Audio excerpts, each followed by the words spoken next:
Okay. Welcome to We Ain't No Stupids. It is me, the Zen Master. To my right, B, Booming, General Boss, whatever you want to call me. across from the boss, King Tory on everything. and our very special guest. Go ahead and introduce yourself. Flood. The most shit-talkingest man has the most humble intro. So, owner of Fitness First Training Services and also owner of D&D Comics and, I'm sorry, co-owner of D&D Comics? Yes. All right. Hey, could you explain to us what D&D Comics is? What is that? We do e-commerce. We buy, sell, and trade. We also do comic book conventions where we just basically do the same thing. Buy, sell, and trade comic books. Just setting up stands, establishing relationships. We New Jersey, all up and down the East Coast, and then we make the bulk of our money through eBay, through our eBay store, D&D Comics. And so this is our resident Black Panther expert. So, when we came to do our Black Panther episode, of course we had to go get the king himself of D&D Comics. All right, so let's okay, before we get into the movie itself, it's just something I've been ignoring music a lot, and I finally got around to like checking out the soundtrack to Black Panther, and to me it's like it's the one thing that stands out about this shit is it proves that Future is the worst rapper of all time. I can't believe he did that shit there. That shit was a fucking layup. You heard it yet? Nah, I ain't hear it. Yeah. He took the easiest song to all you gotta do is keep the vibe going. He was doing it at first. At first, yes. I was like, oh shit, I understand what he's saying. Oh, this might be good. And then out of nowhere. Did you hear it? Yeah. Hey, what'd you think? When you I didn't enjoy the soundtrack at all. oh, you didn't like the soundtrack at all? No. It's weird because like everybody knows that I'm like pro Panther. Like you cannot slander Panther in any form, fashion. But when it came to that soundtrack, I was like, yo, I'm not feeling this at all. Do you like Kendrick? Yes, Okay, big Kendrick fan. But I just wasn't feeling the soundtrack for some reason or another. Like I literally do not need to hear it ever again, and I'll be perfectly fine. Yeah, I heard like half of it. And I'm a huge Kendrick fan. I have moments though in that soundtrack that was like, oh, word.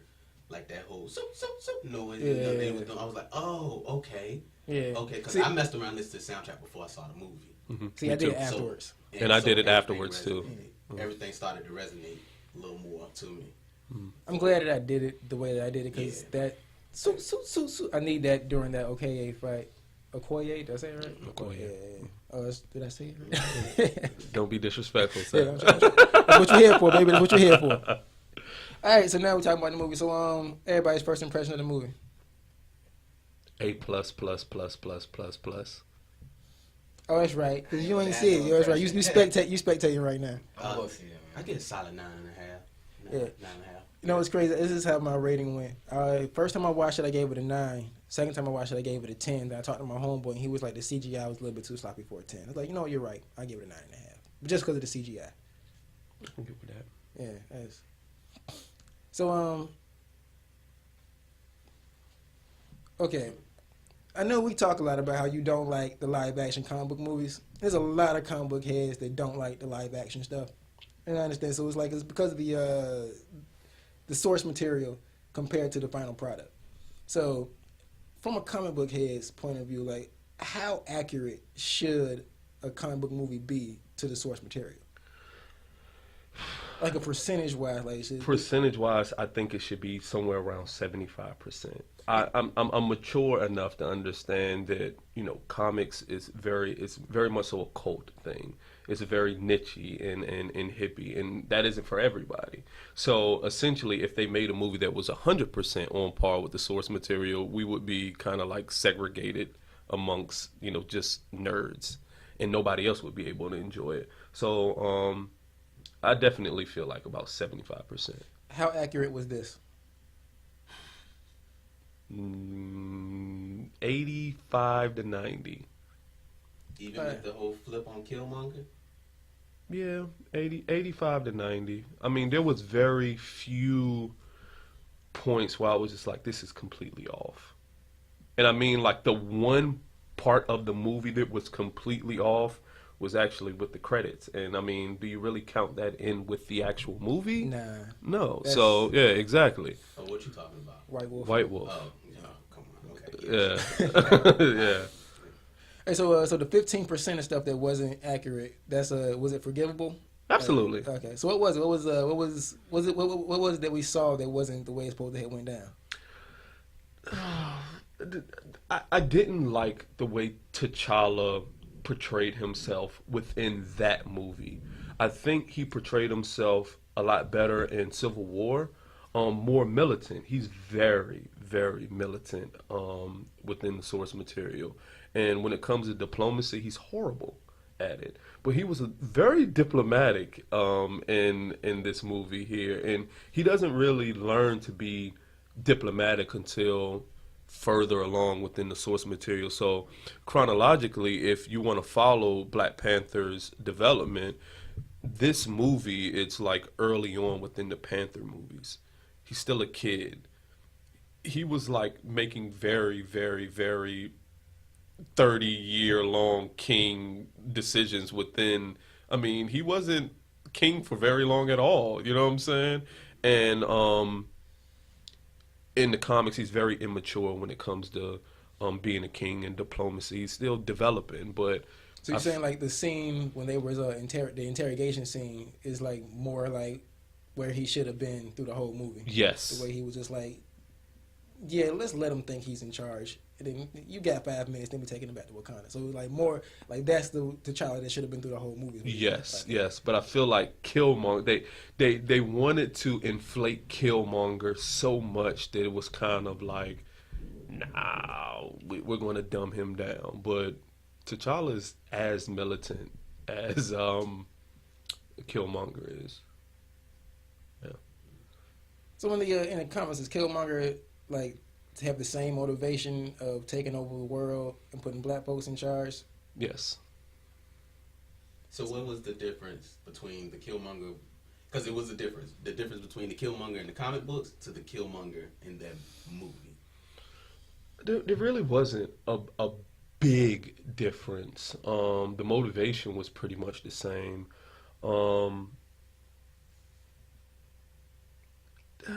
Outside of, I think the original Killmonger was like from New York or something. Like his people was like he grew up in New York. Yeah. This one did the Oakland. Yeah. He was in Oakland. Yeah. He had his mother and father in the comic books. Mm-hmm. This one, like Mom Dukes won't even barely mention. Yeah, Like, they didn't mention her at all. Is They she didn't important in the mention comics? No. Okay, well, No. there you go. Yeah, But see now that's what I wanted to know. Was he an orphan coming up, or was he just single parent? He was an orphan coming He was up. an orphan. Yeah, he was Okay. definitely an orphan. But I mean that the significance of that is minuscule in the grand scheme of things. I mean, like when I think about the comic and I think about the live action, like things like motivation, the way he went about acting on those motivations, those were on par. You know what I'm saying? The way he went about doing them. And I mean, I just can't wait. I can't wait to see what they're going to do in Black Panther 2 and 3 because, I mean, if they follow the comics, it's going to be insane. Like, I've been talking about it in my gym, and then, like, people literally had their mouth open, like, yo, they need to do it. They need to do it. I ain't holding my breath for that shit. I don't think they know what to do. You don't think so? You don't think it's gonna go online the whole? Because it's like T'Challa about to be they got the whole fucking man. Yeah, because they got the whole universe, the whole cinematic universe to think about. You know what I'm saying? Yeah. And then they just opened up Wakanda to everything, so it's like, all right, where are we going with this? You know, like you already see these hella white folk in Wakanda by the time Infinity War come out. So it's like it's gonna be. You think the infiltration is gonna happen? Because you still got the dude that controls the Jabari and Baku, like you, because he still has to be somewhat of a. Well, you know, I mean, he's gonna be in Infinity War. I know that much. Yeah, but he got to be an antagonist somewhere in this. Uh-oh. He has to, right? But yeah. Right. So like, Yeah, because that's So do we talk about that on this podcast? Do you want me to kind of like? yeah. We spoiling. Okay. Yeah. We Okay. spoiling. So, if you don't mind, Go ahead. so in the comic books, M'Baku actually like Wakanda goes into a civil war, Uh-huh. right? And M'Baku actually tries to take advantage of that civil war because the time T'Challa actually gets very diplomatic, he frequents over into the United States. He meets a woman. Her name is Monica Lynn, I believe, and he falls in love with her. Nakia finds out about it, kills her. They exile Nakia, the Nakia that everybody loves in in the movie. They wind up exiling her. The whole country goes into civil war. M'Baku takes advantage of that, and he actually comes in and tries to beat T'Challa for the throne. He becomes the main antagonist moving forward. It gets crazy. Shuri actually becomes Black Panther at one point You're too. right. I see they did tease that. Yeah, like Yeah. it gets Like, yeah. crazy, man. Like the whole Black Panther ethos gets So nuts. what is love interest again? What was her name? Who, Nakia? Yes. Yeah. Wasn't she younger or something in the comic books? Yeah. Like she was like an adolescent. Like she was young. Yeah, young. And then when they start to get together, I mean, she's of age. It ain't like he don't know crazy shit. You know what I mean? But they, if I'm not mistaken, like I remember seeing this on YouTube. Like somebody explained, like she was kind of off. Yeah, she winds up killing Yeah, his. she like, yeah. Okay. All right, so how y'all think about the casting of the movie? Anybody miscast or y'all cool with the whole? Anybody miscast? No, I think everybody was, except for Black Panther. I just feel like You don't like Chadwick as Black Panther? no. Now, if I could pick, and he's too old, the guy who did the voice actor for Desmond Honju, Blood Diamond dude, Yeah. he's perfect. He is the perfect Black Panther.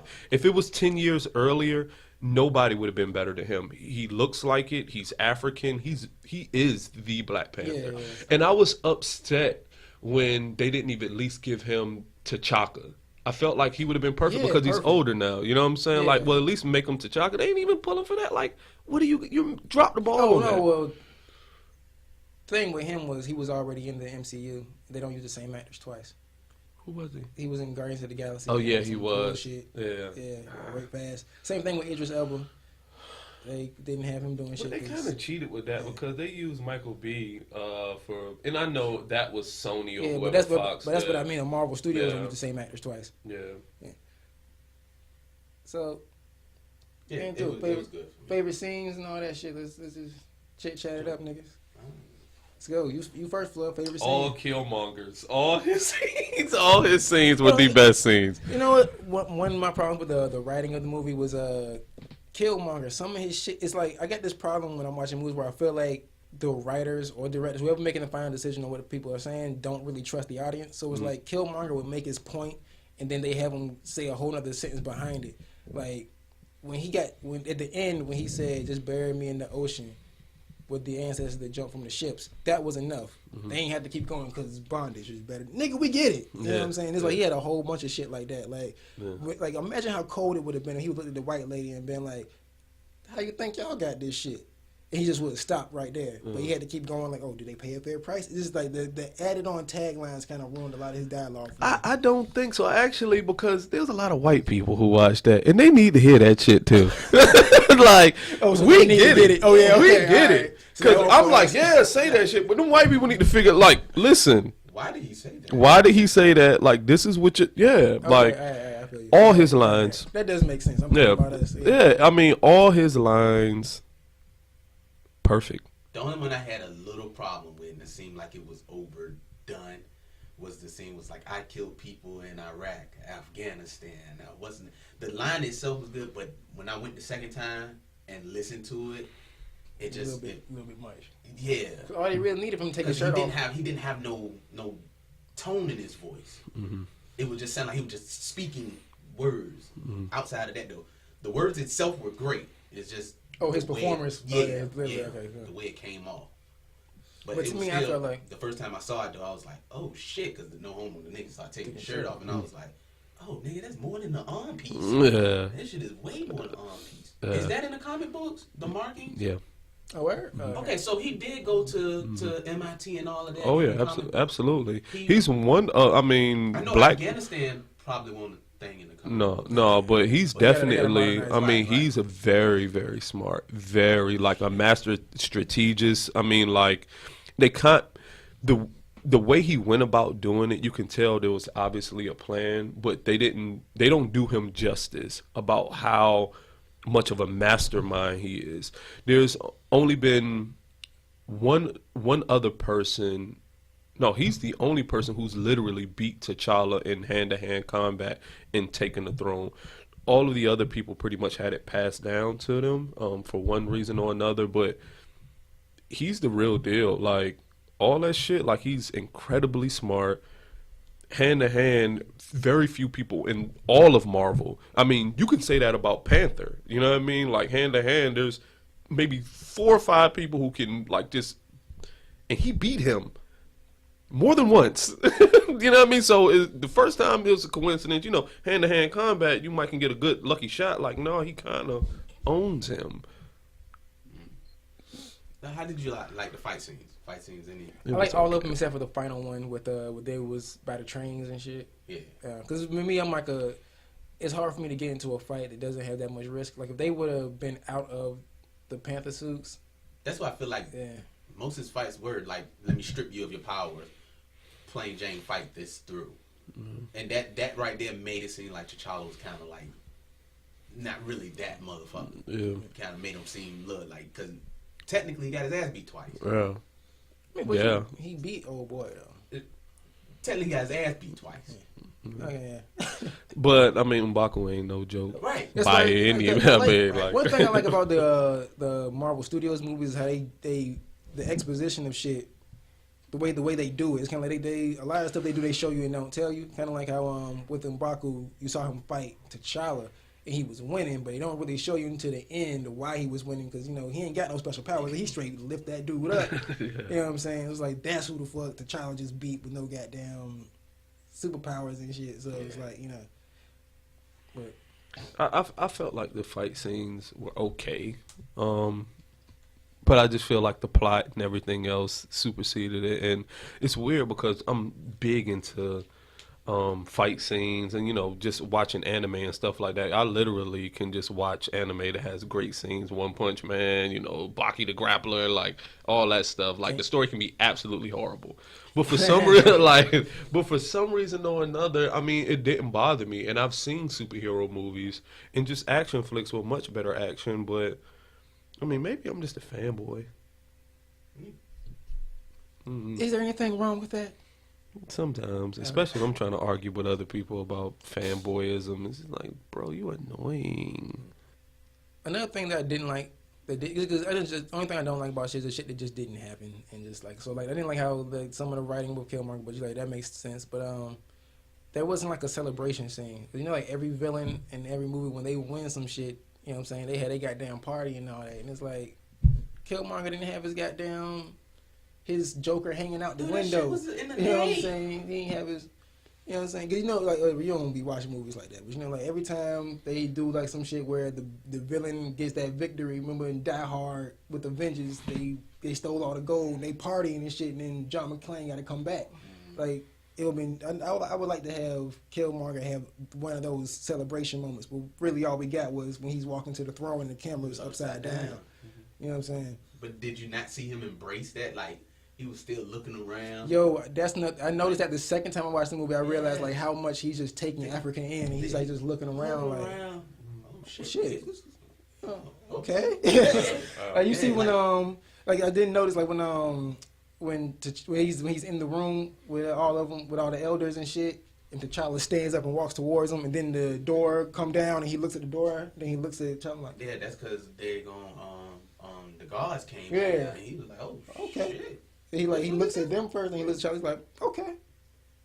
Yeah, it was great. Like my mother-in-law said, she said, that was more than just a movie. Because I was stuck looking at all them black people. It was just beautiful. That first time I saw it, it was just beautiful the whole way through. how strong they played the women. How do y'all feel about that? The position that they put the women in. I mean, well, you know, I mean, I already knew what was up. Yeah. You know what I'm saying? It's dope to see it on screen. What the more to me than anything was as far as the women go, my favorite thing is how old girl was talking shit about the wig. Seeing like those, like how everybody was natural, won't no relaxers in the whole fucking movie. I actually enjoyed that. Yeah, That the black women embrace being natural, and not shying away from being aggressive. Essentially, Right. you know what I mean?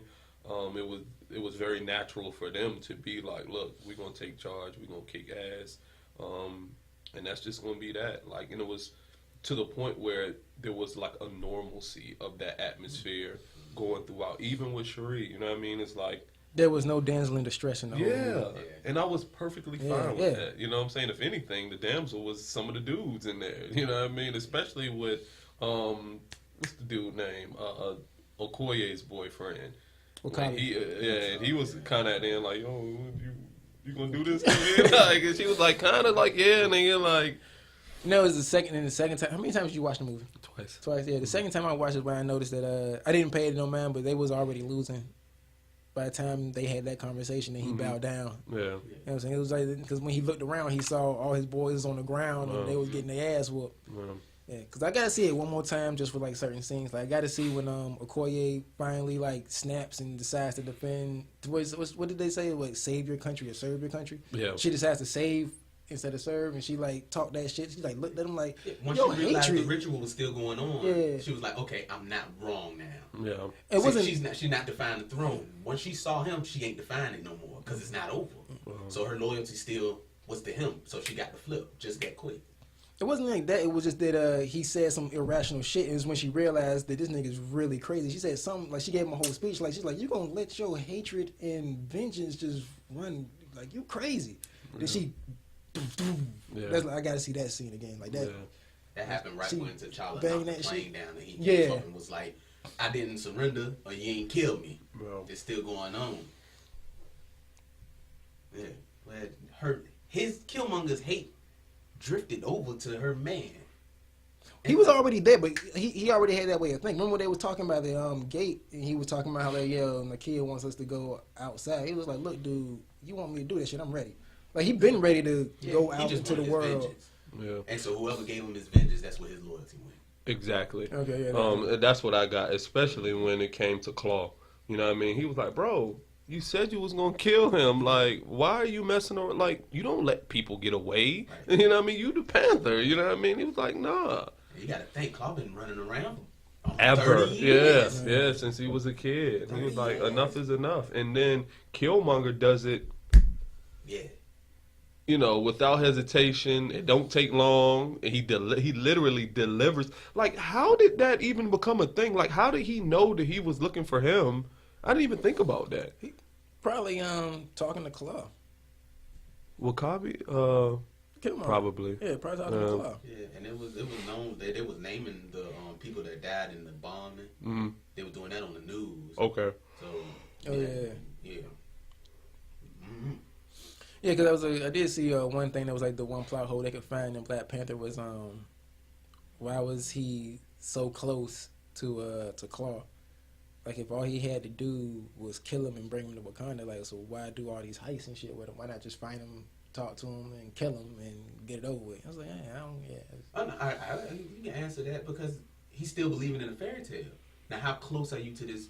To not believing in this fairy tale when you see your first piece of vibranium? Vibranium. Right. When you see that first piece, because Claw knocked the dust off, you might know it came from there, but now you getting pieces of it there. Yeah. And now, who else you gonna get close to than the guy that been there?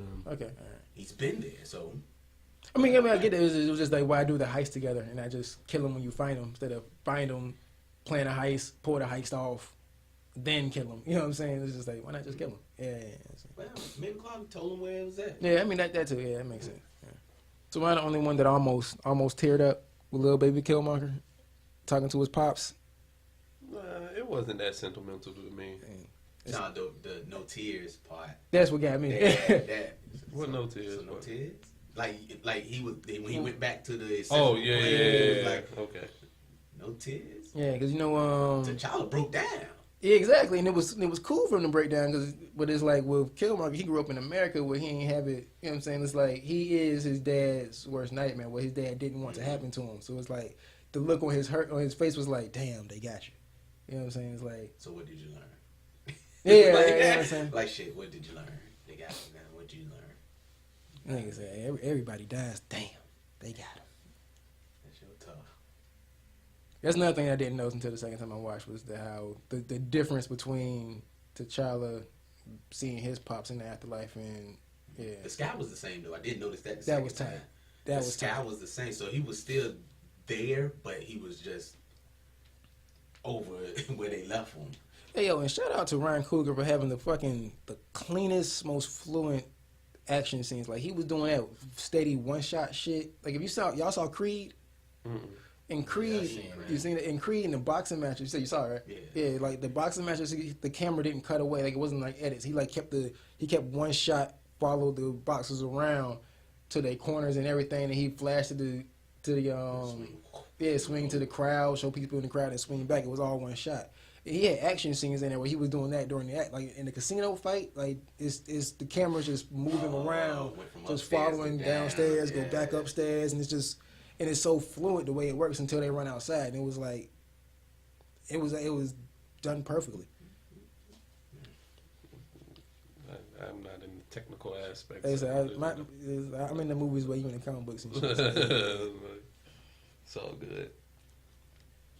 So anything else y'all didn't like about the No, movie? excuse me. Other than Panther not being Panther, like I thought it was a perfect movie. It's weird because you know how I'm against live action comic book movies, man. I was really, really impressed by that. Like, super impressed. Thought it was perfect. It's solid, man. I ain't got no hate against it. Not no. All right, so what's something that's in the movie what's something that wasn't in the movie that you think should have been in the movie?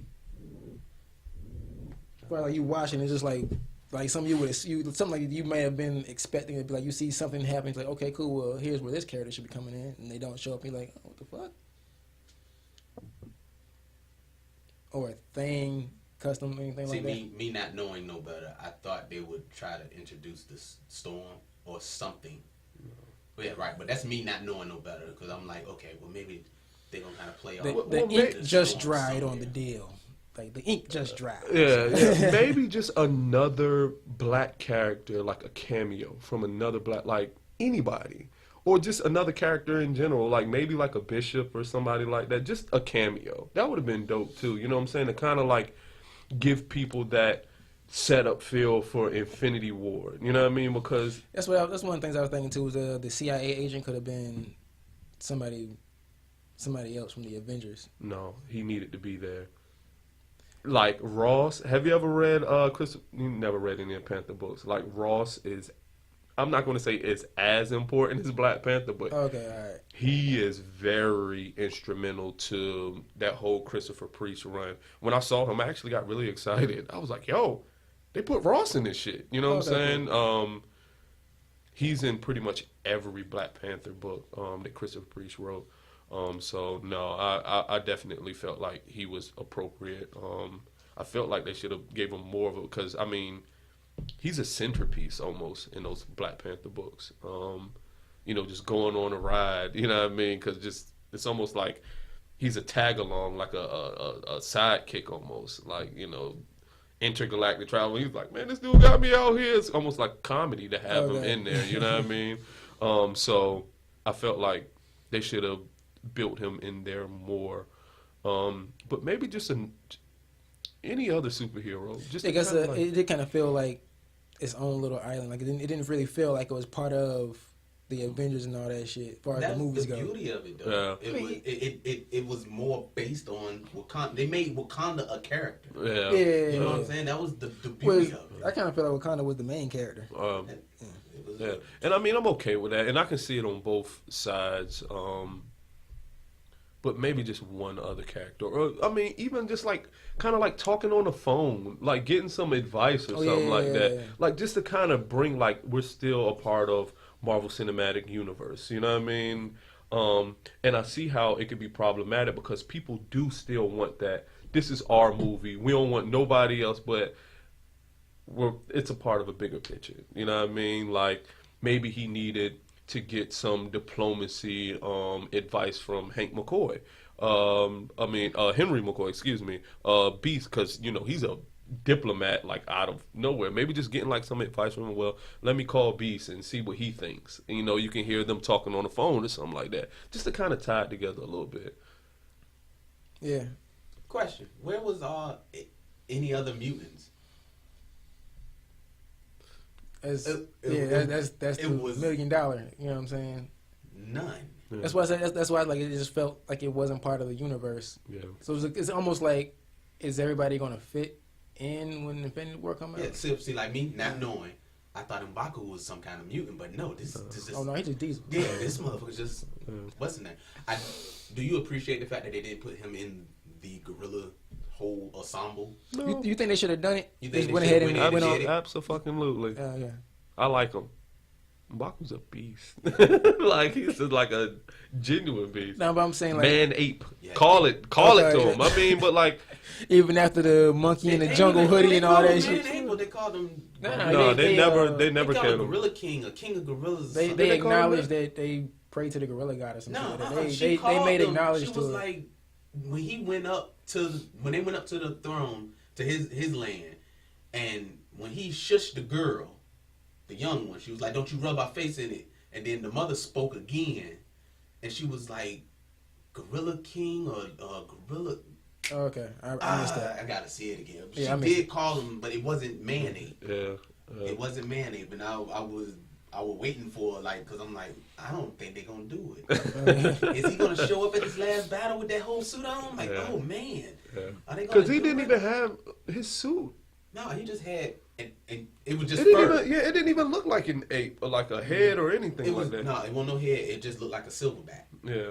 He had the He gorilla blew that- he blew mask that. when he fought Yeah. Did he? at the waterfall. Yeah, Yeah, the yeah, waterfall that because waterfall with the T'Challa gorilla put on a mask. panther mask. He put on the gorilla Gorilla mask. mask, yeah. Okay, well, I mean, that's pretty consistent then. It's like something else I didn't notice the second time I watched it. Because like I said, the movie is like, I always tell everybody, the movie's better the second time you watch it because you notice shit you didn't notice the first time. Because you're able to take everything in. But I didn't realize like all of the best warriors of each tribe were best friends. I didn't even catch that shit. Remember when they was at the waterfall, they were saying, there will be no challenge today. Mm-hmm. Like, everybody was, those his boys. Because Wakabi was one of them. Yeah. Like, he was another one. Yeah. You know what I'm saying? It was like, and then, and T'Challa was of his tribe. You know what I'm saying? Because Right. he was the warrior before. So what about the guy that had the whole rap? Like I couldn't even see his face. Oh, yeah. So, Yeah. like, it was two of them that, you know what I'm Yeah, saying? you see his face, and then the other one that had the red. Yeah, so it was like two of them that like weren't blind like man. main characters, Yeah. but Okay. and then Okoye. Mm-hmm. All right, and then Okoye, then her and Wakabi was goddamn dating, and she's the greatest warrior too. Yeah. So, you know what I'm saying? So I didn't catch that until They second did time acknowledge watching. that she's the greatest warrior in Wakanda. Like, you are the greatest warrior of Wakanda. I'm like, oh snap. All right, so something else that was just bothering the shit out of me. I hate motherfuckers that like, okay, just because you don't know, you've never seen something and you don't know it exists and it's new to you, doesn't mean it's not a thing. Black cosplay is nothing new. Like, if you saw all the silly shit about the black people dressing up to see Black Panther, thoughts? Well, you already know what my thoughts are. I've been a cosplayer for 2 years now. I do it. It's something that I've always wanted to do. And I think black cosplay specifically is super important. One, because it gives black people something else to identify with. Point blank, period. I mean, we need more things that we can identify with. Because, I mean, you've seen the memes. You've seen the discussions in social media, how we're paralleling this to Harry Potter and Star Wars and all. Like, yeah, we need our own shit too. And it's fun. Like, Yeah, why 'cause- don't people want people to just enjoy Enjoy things? things. Like, it doesn't hurt anybody. When I saw that shit, and especially when I see young kids that dressing up and they're going to the movies, it makes me happy. Like, yo, Oh yeah, fuck with it heavy because like I said, being part of nerd culture, it's like, all right, no, like, yeah, black cosplay is nothing new. Because a lot of motherfuckers didn't even know what the fuck cosplay was. So them was just like, oh, well, this is dumb. Like, you've seen it before. Like, even if, because my thing is like, even if you've never done it, you've seen it. Yeah. You just ain't seen it with black folks, and that's why Yeah. motherfuckers is tripping. Trying to act like it's not cool. Yeah. I mean, I've been giving all my clients hell. Like, in my gym, anybody who's when I put up Black Panther pictures, posters, years ago when I first opened my gym up, I literally used to have people come in there and ask me, was that Batman? And I would get offended. Like, I would get offended. And it's like the last week or two since the movie's opened up, I said, oh, so y'all from Wakanda now? Oh, so everybody from Wakanda now? Oh, so now you know who Black Panther is? Oh, so now you don't fuck with Bruce Wayne? Oh, okay, so it's cool to be from Wakanda now. You asking me about cosplay? Just when I was doing my thing, you was just joking. Oh yeah, you real hipster now, baby. Yeah, like I like Black Panther before Black Panther was cool, nigga. Yeah, I mean that's just what it is though, and it's just so weird because like people are bombarding me with all these questions and asking me who does my makeup and where do I get this made at, and I was just like, Oh, you deep. oh yeah, Oh, he doesn't. You ain't seen in his cosplay? Listen to me, Oh, he man. goes in. I've been off Facebook for a he- minute, man. I don't know. Yeah, I get busy. Hey, hold on. Like, I Who get was the busy. last one you did, man? I didn't know who the fuck that Me. was. Oh, you was just yourself? Yes. Oh, okay, all right. I figured, it was actually my avatar guy that I made on. That was for that's Tier. Oh, yeah. So I just figured I'd jazz something up. Everybody wanted me to do, T'Challa. I'm not ever going to do it. Like, I'm not giving people what they want. But I thought that he was gonna be number one because you kept like, I'm gonna do it. I'm gonna do Nah, it. Then it was I Darth mean, Maul. yeah. Like, okay, all right. I did not see that coming. Yo, Darth Maul, I pulled that, man. That. Is that because of the comics or because of the movie? Because he was like not in the movie. Yeah, I mean, the comic books definitely. But like his personality, who he is, that's all me. Like that whole aggression piece that he personifies, I identify with that shit. You know what I'm saying?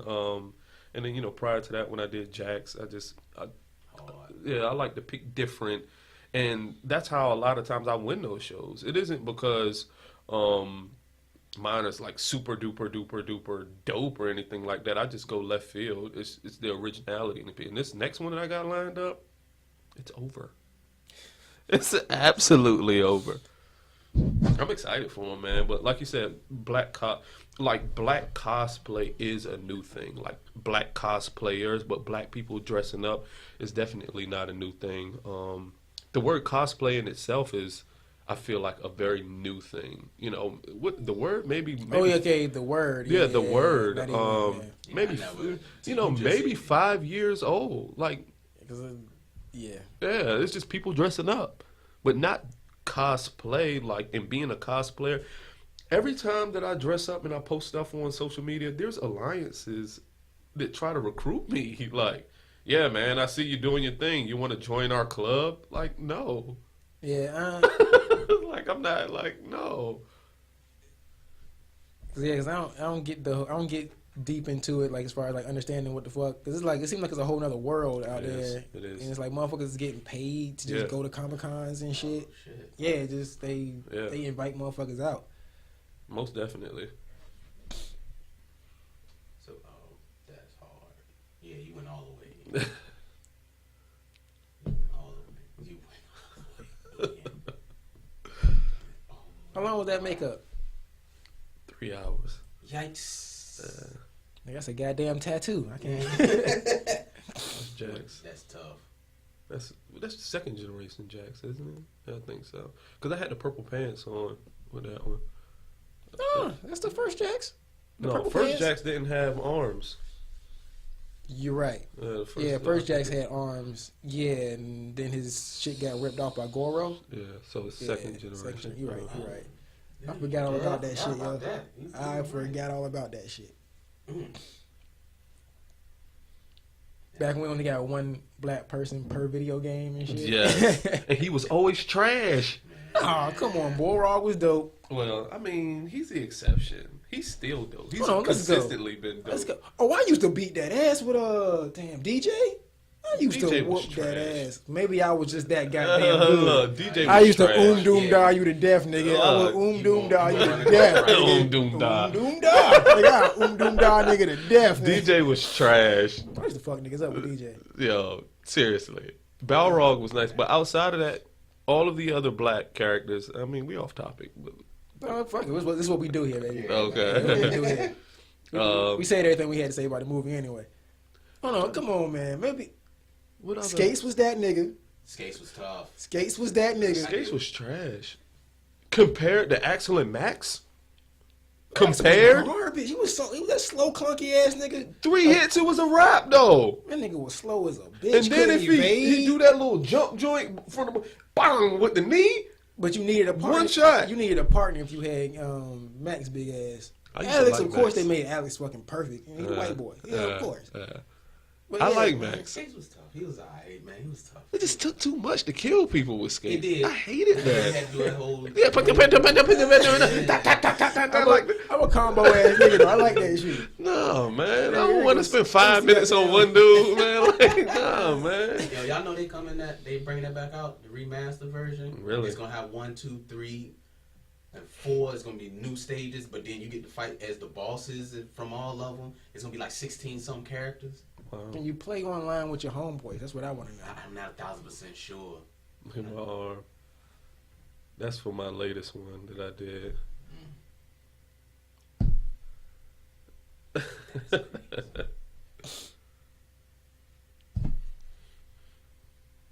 I still ain't got the professional photos done.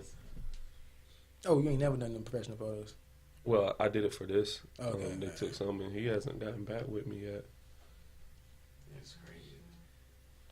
Yeah, but I'm heavy into this shit. Like, I spend bread to prep for them joints. But this next one that I got, I'm doing it in Baltimore too. It's So like, okay, so you were a nerd your whole life and kind of repressed it. yes. Because he was the athlete in high school and in school. All right, I got to put something out there. Went to high school with this dude. Had about 2 street classes together. We was always cool, but he used to fuck with me for being a nerd. Like I'd be reading video game magazines, he talking shit. I'd be goddamn. I guess I inherited comics from my dad, so I'd be like bringing the comics to school and just be drawing. I wouldn't read them, just I'd be just copying shit because I don't do work, and he fucking with me. And then we grow up and shit. When I grow up. When we grow up and this nigga grown ass man, I find out he's into this shit way more than me. What was it that made you like? How old were you when you finally embraced your nerdness and like I'm saying? And what was it that made you just go like, fuck it? Probably right around 25 when I 25? had that conversation with my pops. You know, it was just 25 was like a baby, a very. well, 25 and then 30. Those two, I don't know why. It's so cliche, you know what I mean? Kind of like Yeah. 25, 30, you know. But those 2 points in my life definitely were like the ascension, if you will, when it's just kind of like stop worrying about what other people think and do what makes you happy, what makes you comfortable. And when I decided to do that, I felt like my life completely changed for the better. Confidence. I've always been extremely confident. Did you find yourself trying to impress other people? Oh, yes. That's one of the main reasons why I was doing all that stuff. So, like, So what's behind that? Like why? just wanting to be cool. Have you ever listened to Lupe Fiasco's The Cool? Yes. That's my favorite album of all. Well, it's up there. It's really good. I mean, it got stolen from me. Yeah, I mean, and that was me. That was me, like, all of that. And then it was like I could hide behind it because I was one of the best athletes. You know what I'm saying? That's interesting because that came out around about 25, right? Did it? No. The Cool came out That was a little- 2010. Did it? That would be Was crazy that if around the it same did. time when he came to the Smash joint? They had to be around about the same time. About Yeah, when you came over there to play Smash Brothers with it was us. That would be 2009, crazy. 2010. So if you listen to that shit like 2009 and then 2010 you make that decision, Yeah, that 'cause I was album out. changed I your was fucking out. life. 07. 07? Okay, all right, never mind. Okay, I was out for it. I was still in college. Okay, I was out for it. I was about to say, cool. You be out. That would have been crazy, It though. was 2009 when I heard that bit. Really? Yeah, because I had bought it for a Yeah, the Cool, because the Cool was the second album, right? Yeah. Yeah. That was 2009 when I heard it. Because I had bought it to go on a road trip. Well, I need something to listen to. 2008. It was the end of 2000. Yeah, basically 2008. Yeah. So about 20. It was 23. Yeah, and so like that album is everything. Like you're an athlete, so it's just kind of like you get pushed into the limelight whether you want to or not. You know what I'm saying? So it's just kind of like you have to be everything that comes along with athletics. You know what I mean? The womanizer, the hip hop junkie. There's no room to be a nerd because this is what you are. You know what I mean? When you say the womanizer, you feel pressure to be womanizing? Yeah, that shit fucks with me. Like locker room talk. You be in a locker room, nigga. How many like you literally the only way that you can be that guy outside of being an athlete. How many chicks you smashing, nigga? You ain't getting no hoes. You know what I mean? Like that's what we talked about. If you was running or winning your sport, and the other way that you could be cool amongst us is how many chicks you fuck. Yeah. You know what I'm like saying? When I said that a while back, I was like, you get a bunch of girls in a room that talk about boys, put a bunch of boys in a room that talk about pussy. Mm-hmm. And that's like a real big problem. Yeah. I mean, and that's just what it was, and that's the culture. You know what I mean? And it fucks with a lot of people, and then also it's just like that turns into something else. So now I become materialistic because I'm trying to impress chicks all the time. I'm buying all these designer clothes. I'm going out. I don't drink, but I was drinking when I was an athlete just because it was the thing to do. You know, like that came along with it. Like all of that shit is corny to me. Like all of it. I hate it. It's not who I am. And I speak out against it all the time. You know what I'm saying? Like if that's who you are, then cool, by all means. Like do what you want to do. But like I'm none of those things. I did it because this one part of me pushed me into that. Like I could have still been the best athlete in Deep Creek and still been a comic book dude. But I just didn't want to deal with all of the social, you know, stress and all that stuff. I just wanted to have a good time. And at that time it was just like, you know, I'm fitting in with the fellas. It was a nice little piece to separate everything. Because at lunchroom was mine. You know what? I ain't got to chill with all these lot niggas. And I'm going over here where some of us is there, but shit, man, we get to talk about Dragon Ball Z and go through our motions. And it's so weird because like when I was at Maury and I wasn't as good because I was still young, I wasn't state champion and all this and stuff. Like there was a guy, Eddie Chin, that he actually still goes. Have you ever been to Comic Kings in Virginia Beach? Neither one of you guys? I drove. Is that the one close to Newtown? Yes. I ain't been there. Go in there. I was in Barnes and Noble and I was looking up Gangster because they got graphic novel of Gangster there, right? So I'm looking at Gangster and the guy comes up to me and was like, "Hey, if you think they got a nice selection here, yo, you need to go here." And we pulled it up on the phone and he was like, "Yeah, save that and go there." And my daughter, she wanted me to go today, but I have I mean, Joey's the guy who owns it. Me and him are like this. That's my guy. But anyway, so like he still Eddie Chin. He used to stay down the street from me when I was living in Norfolk. We used to play Pokemon cards, like in the back of the class. Like when the first gen dropped, it would be me and him, Asian dude. You know, he's the only Asian dude in Norfolk. You know what I mean? But we used to be heavy playing them shits, and everybody used to do. Nobody really knew me. I was kind of young, and I was on the track team, and I was better than everybody else. But I wasn't like that dude. I wasn't like winning everything.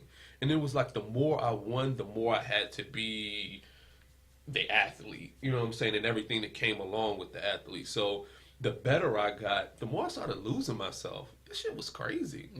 When did you come over to Creek? My senior year. Dang, you was on there 2 years? Took over fast, didn't he? Yeah. He was that nigga. I know you came over, but I was just like, damn. Yeah, I mean. And you came over and everybody just like. Yeah, and it was crazy because like before I got there and I told Coach Scott that I was coming, I mean it was just like, yo, y'all went from being okay to my first year that we won nationals. Like broke the national my first year there, and from there it was just like we on the map. We got a key to the city. We was doing all kind of crazy shit on the news every day. Like that was some good times. Yeah, that was genuinely some good times, and it was just like I just got caught up, and it's so weird because I empathize with athletes that are up there because I know what they're dealing with. I dealt with it at a small, at a very, very small, so I can see how they go broke and all of these, because that's a lot of pressure. It's a lot of pressure, and it's just like, since we on the, I'm sorry, go ahead. No. All right, but since we on the athletes and shit, let's talk about the colleges not paying the kids to play ball. What you think about that? I mean, they need to get paid. Yeah, okay. I mean, because if the coaches can get paid, since everybody amateurs, coaches, there's some college coaches that get paid more than NFL and NBA coaches. Yeah. That makes absolutely no sense. With all the perks. Yeah, like, that makes no sense to me.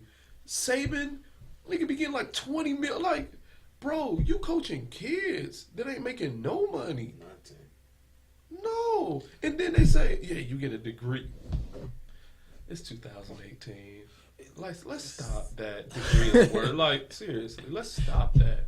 That a degree is worth more than. That's gonna be the great thing about us in our generation. We're gonna be able to tell our kids. Yeah, like, Don't fall for the okie doke. Your dreams are more important than that piece of paper. yeah, like, stop that. It don't work no. So, like, what's up with what was the science behind how they made it illegal to pay the kids? Like, I understand not paying the kids, but they made it like illegal to pay the kids, and it's like, what's the science behind that? What's You it? lose your scholarship, you get any kind of money. yeah, you get any kind of money. There's been instances where.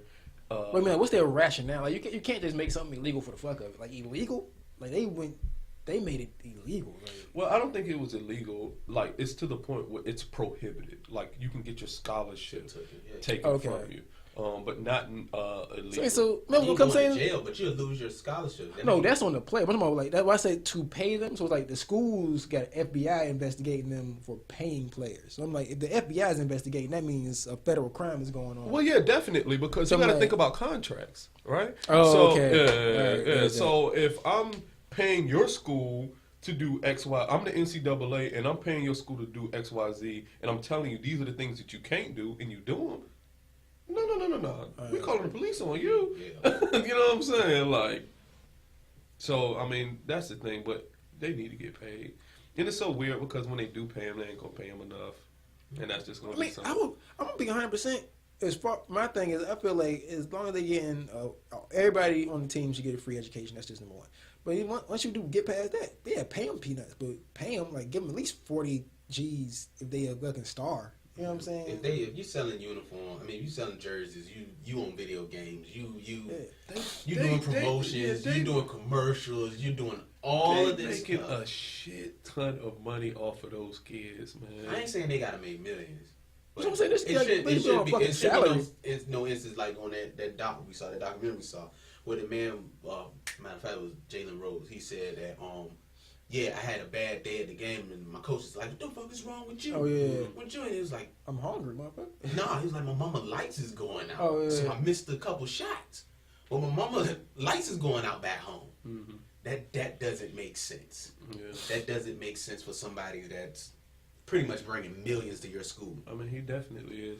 And I mean, you got to think about it like this. And I mean, we're talking about the stars.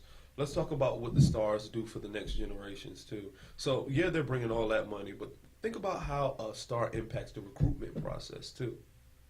So, let's just say I'm Reggie Bush, which is one of the greatest college football players ever. He literally, just because he is who he is, all of the running backs for the next 2 or 3 years is going to USC because of him. Mm-hmm. Because he is who he is. I mean, and the wheel just keeps turning. It keeps turning. So it's not how much, yeah, he makes immediately because of his on-field performance, but his on-field performance has latent benefits, like over years. Yeah. Think about what I did at Deep Creek. You know they kept winning Yeah. after that because the culture had changed dramatically when I got there. We had chants. We did certain things. The attitude was different because that's how I was. I brought something different to Deep Creek. You know what I'm saying? And that changed. And I would just remember every year they would come back and they would tell me like, yeah, we still keeping a tradition. Literally. I I never said one word about tradition, but they accepted that as what it was. And those latent benefits for, immediate impact, people don't even take that stuff into consideration. It's super important.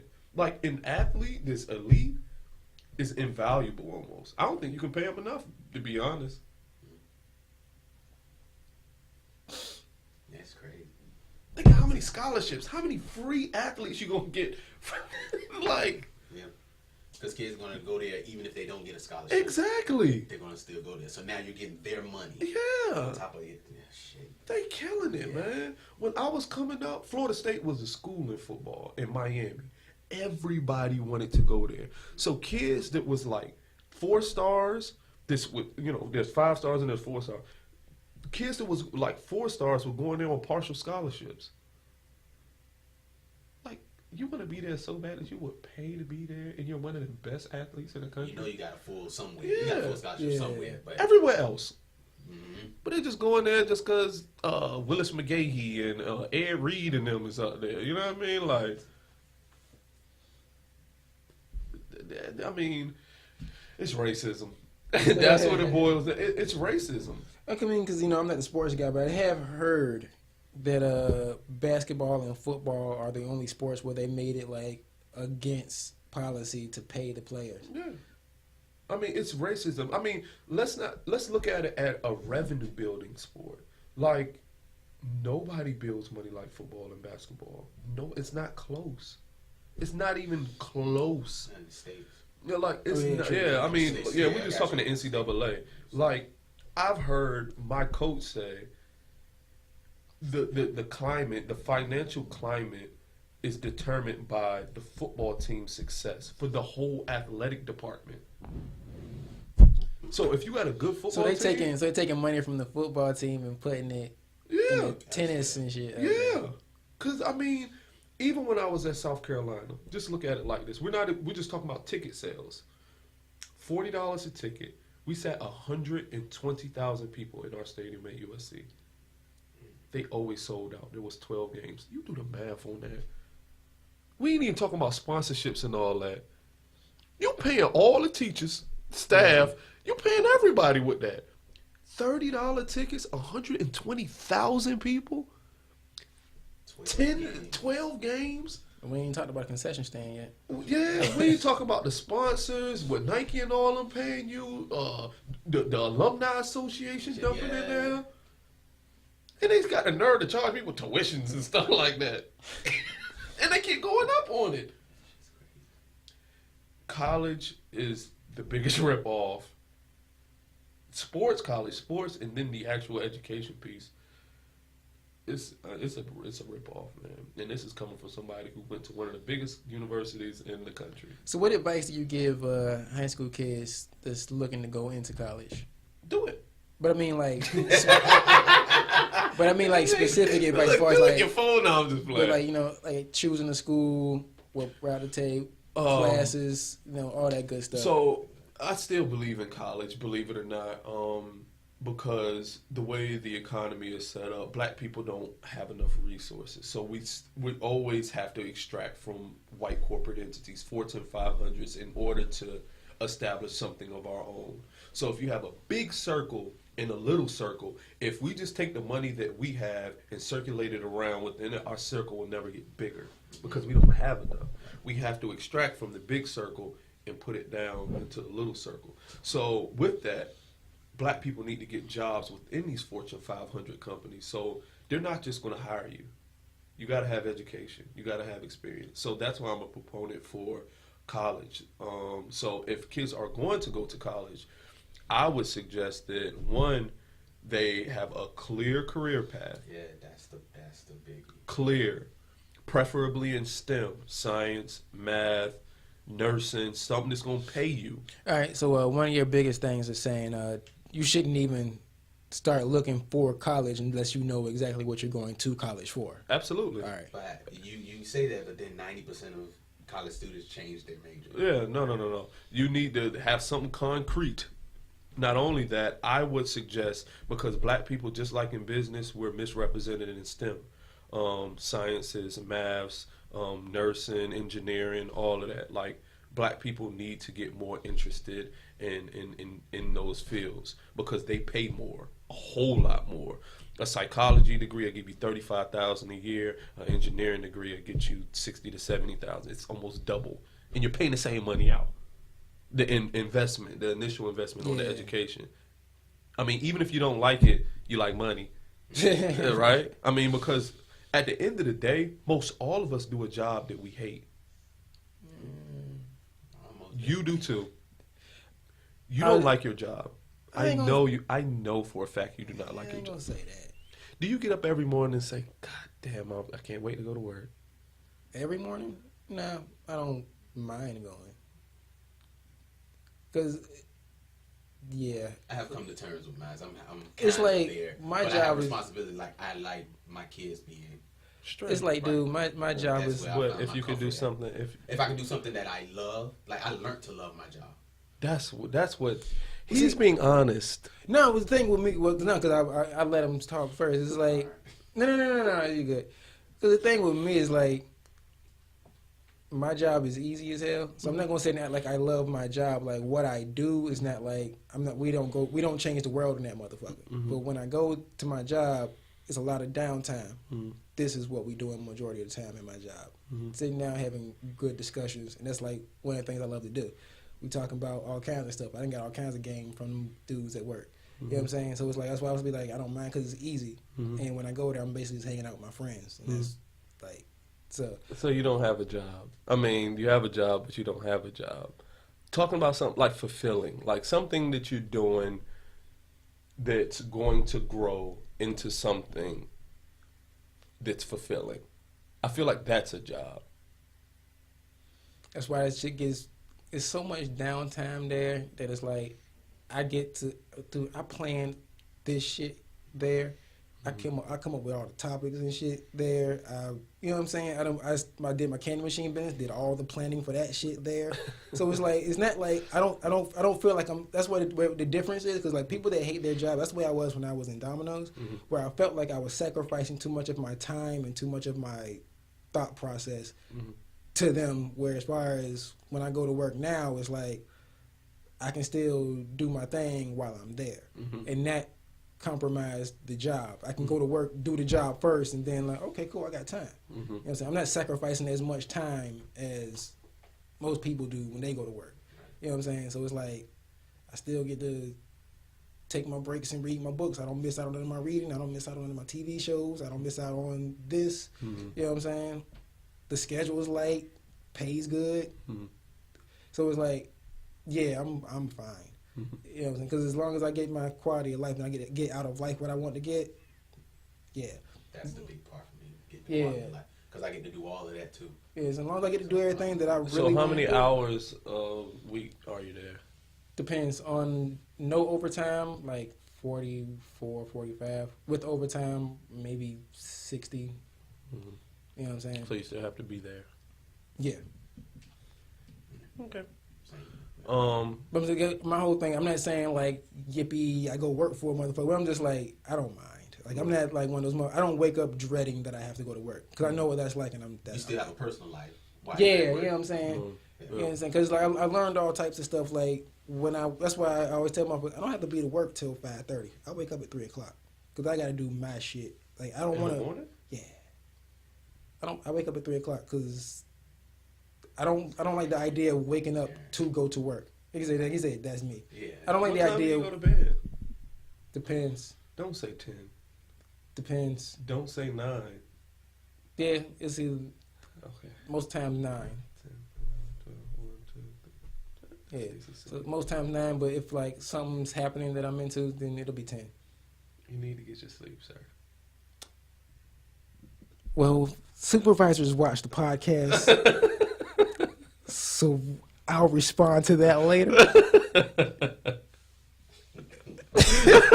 You need to get your sleep, sir.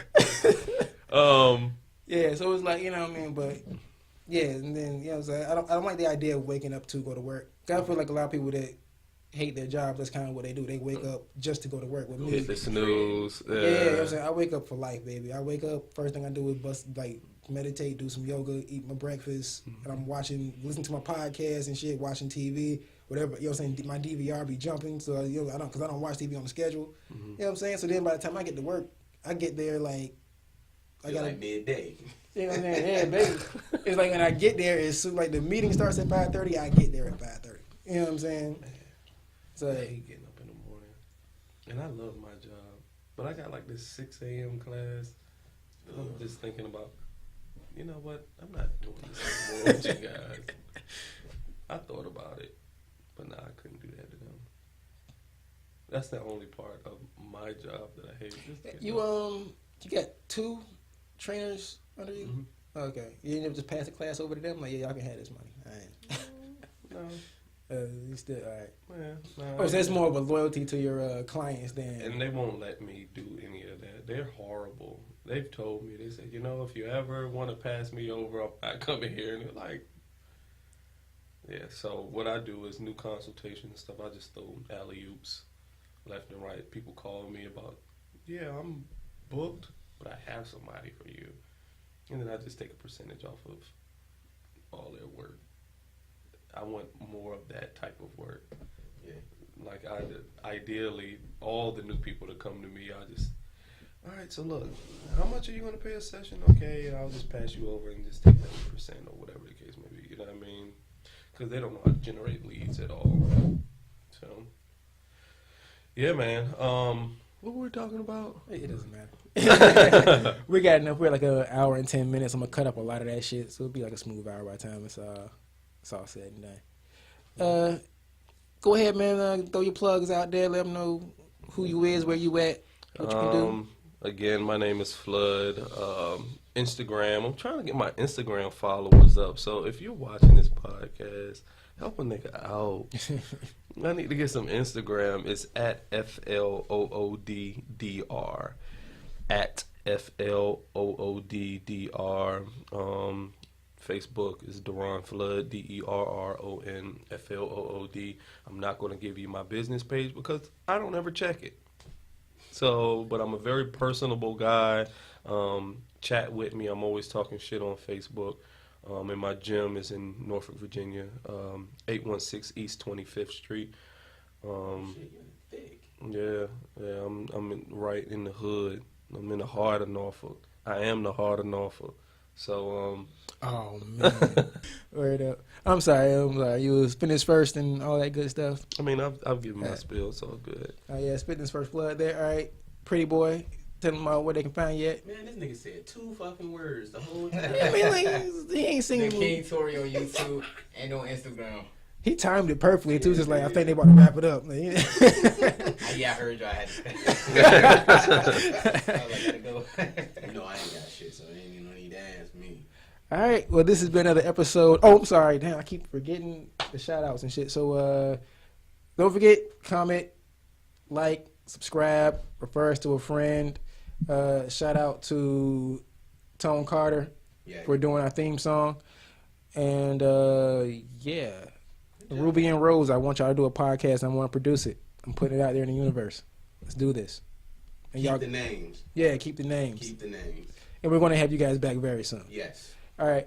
And this has been another episode of We Ain't No Stupids, and we out. Yes, sir. Deuces.